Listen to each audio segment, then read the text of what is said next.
ଗୋଟିଏ ସୁନ୍ଦର ଘଞ୍ଚ ଜଙ୍ଗଲରେ ଛୋଟ ଠେକୁଆଟିଏ ରହୁଥିଲା। ସେ ଖୁବ୍ ଦ୍ରୁତ ବେଗରେ ଦୌଡ଼ି ପାରୁଥିଲା ଏବଂ ନିଜର ଗତିକୁ ନେଇ ଖୁବ୍ ଗର୍ବ କରୁଥିଲା।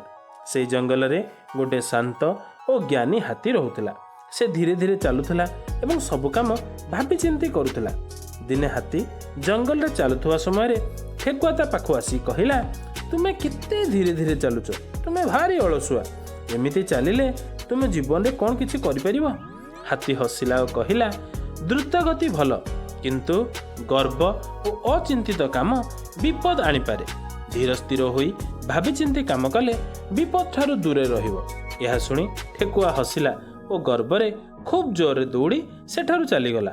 ସେ ଏତେ ଜୋରରେ ଦୌଡ଼ୁଥିଲା ଯେ ଆଗରେ ଥିବା ଗୋଟିଏ ବଡ଼ ଗାତକୁ ସେ ଦେଖିପାରିଲା ନାହିଁ ଓ ତା ଭିତରେ ଖସି ପଡ଼ିଲା ଓ ଜୋରରେ ପାଟି କଲା, ବଞ୍ଚାଅ ବଞ୍ଚାଅ।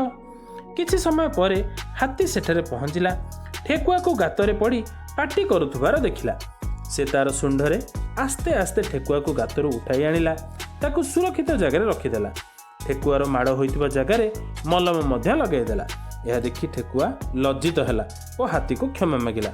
ହାତୀ ହସି ହସି କହିଲା, ଗତି ଓ ବୁଦ୍ଧି ଉଭୟ ଜୀବନରେ ଆବଶ୍ୟକ, କେବଳ ଗତି ରହିଲେ ବିପଦରେ ପଡ଼ିବାକୁ ପଡ଼େ।